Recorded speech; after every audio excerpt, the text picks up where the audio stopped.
Geliniz lan, ulan be, Майрам Бey алып келди. Мен сени алып келдим. Жок, эмне деп атасың? Мен бар деген мындай, карап туруңуздар. Биз өйдө жакта эски бу жери, анан биринчи өлчөм боюнча комиссия чыккан, өзүбүздүн эски бу жерлерибизди тактап келгенбиз. Анан бул жакка келгенде, могул жерде дагы бир контейнер бар экен. Бирөө алдырып атыптыр. Алга тиешеси жок, сенин жериңе эмес силер алдыргыла. Майрамбек келди, айттым. Бул сенин жериңби десем, менин жерим деди. Да ким бирөөсү. Мен эски бага бергем, ошол кишиден алдым деди. Ошого жеримди беремби деди. Эми сен бирөөз айтып койчу. Жер бересин билбейм дедим. Onu özün айтыш Анан керек. биз болсо дальше өзүбүздүн комиссия жака чыгып, жерлерибизди көрүп кеттик. А биз монун бус деп мен айттым ба? Жок, мен бирөөз айтып койчу сен өзүң. Могу жерде 5 участок, мыякта 1 участок бар деп көргөздү. Майрамбек мен айттым, сен жанында бар болчу айлык. Мен сурадым, Майрамбектен сурадым. Сенин участоктордун кайсы десем, могулар дейт. Анан булардыкы сеники точно десе, меники документ. Значит, оз экили макул. Мен макул деген сөздү Жанында болдуңуз. Сен айтпай жер макул да болбойт эми. Бирок жанында болдуңуз, көрдүңүз. Милиция органдары туруп келип турат. Жер айтсын, ошол бузгула деп айттым. Бузгула дегенге. Бус кулагы деген жок. Жок, жер айтсын, ошол Негиз болгон жок. Сен айтпайсыңбы? Болду Эле эле. сүйлөсөң, укпайсың жөн эле. Болду, айтты кылды. Жок. Жок, бизге мындай айтты. Алмазбек, сиз ошо Майрамбектен ошентип могул жерлер меники дегенде документин бир карап койдуңузбу?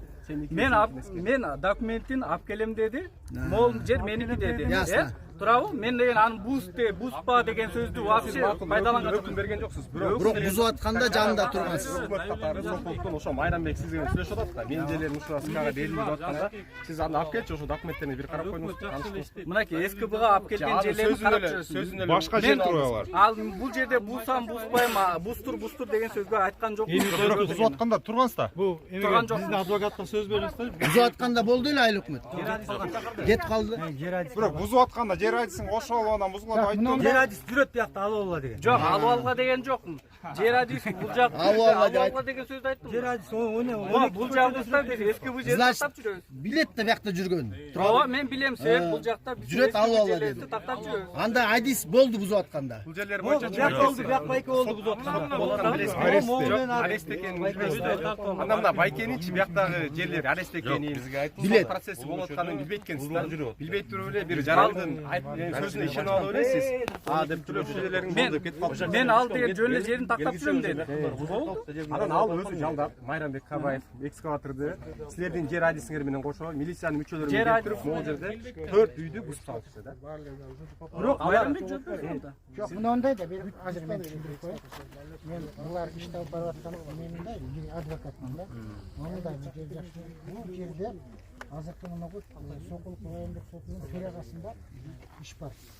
Ошол жерде мынакей биздин мында 40тан ашык тетиги жабырлануучу, ошонун ичинде мына жерлер бузуп атпайбы? Ошолор жабырлануучу болуп өтүп аткан кылмыш иши бар да. Жабырлануучу болуп өтүп атып, тергөө бүткөндө бул жерлердин бүт баарына камакка алынган. Арест коюлган. Эч кимдин тийген укугу жок да. Анан азыркы учурда бул Кабаев боюнча баягы келип атат.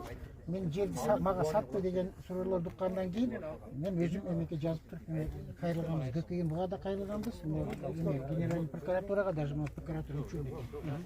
Ушундай алдын алгыла, токтоткула себеп дегенде акыры Чатакова байлантыш керек. Мүмкүн депчи. Анан азыркы могу бузулуп аткан эме боюнча жер Кабаевдики деп атпайбы?